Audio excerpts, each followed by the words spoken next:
In this video, I'll show you how you can merge cells together in Google Sheets.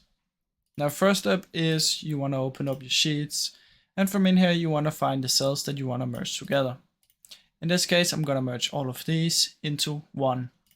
So what I'm going to do is I'm going to highlight it, and from up here there'll be a little button that says Merge Cells. You want to click on it, and as you can see, all of these cells have now been merged together. Just like that. Now keep in mind, if you want to merge more together like all of these, it's only going to preserve the first one. So if I click on this, it's okay.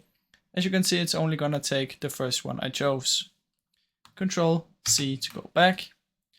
But if there's only one, like before, you can just select all of these, merge them into one big, and it's going to look like this.